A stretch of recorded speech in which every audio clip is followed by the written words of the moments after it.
চিলাপথাৰত গৰ্খা ছাত্ৰ সন্থাৰ জিলা সমিতিৰ উদ্যোগত প্ৰতিবাদী ৰাজহুৱা সভা।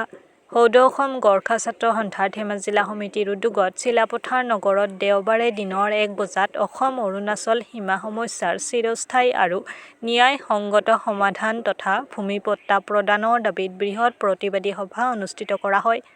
আজি উক্তখনত অসম-অৰুণাচল সীমা সমস্যাৰ চিৰস্থায়ী আৰু ন্যায়সংগত সমাধান তথা ভূমি পট্টা প্ৰদানৰ দাবী জনোৱাৰ লগতে অতি শীঘ্ৰে প্ৰশাসনক বিহিত ব্যৱস্থা গ্ৰহণ কৰিবলৈ দাবী জনায়। অতি সোনকালে প্ৰশাসনে বিহিত ব্যৱস্থা গ্ৰহণ নকৰিলে জংগী আন্দোলন গঢ়ি তোলাৰ হুংকাৰ প্ৰদান কৰে প্ৰতিবাদকাৰীয়ে। গৰ্খা ছাত্ৰ সন্থা ধেমাজি জিলা সমিতিৰ উদ্যোগত আমি এখন প্ৰতিবাদী সভা আয়োজন কৰিছোঁ আৰু বিষয়টো হ'ল আমাৰ বিশেষকৈ ধেমাজি জিলাত বসবাস কৰা গোৰ্খাসকলৰ বিভিন্ন ধৰণৰ ভূমি সমস্যাৰ লগতে অন্যান্য সমস্যাৰ ইয়াত জৰ্জৰিত আৰু বিশেষকৈ চি বৰ্মা বিধানসভা সমষ্টিৰ অন্তৰ্গত অসম-অৰুণাচল সীমাৰ বিভিন্ন ধৰণৰ সমস্যা ইয়াতে কিবা হৈ আছে, উত্থাপিত হৈ আছে।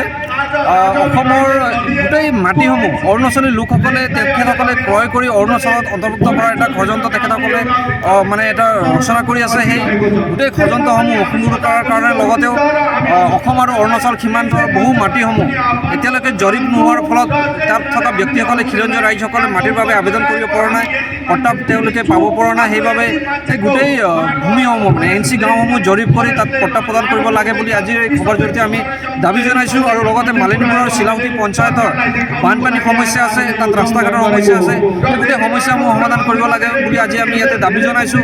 মিছন বসুন্ধৰাত বহু গোৰ্খা লোকসকলে মাটিৰ বাবে আবেদন কৰিছিল, তেখেতসকলে পট্টা আবেদন কৰাৰ পিছতো বহু আবেদনসমূহ নাকচ কৰা হৈছে। গোটেই আবেদনসমূহ আকৌ পুনৰীক্ষণ কৰি তেখেতসকলক পট্টা প্ৰদান কৰিব লাগে বুলি আজি আমি ইয়াৰ পৰাই আমি দাবী জনাইছোঁ।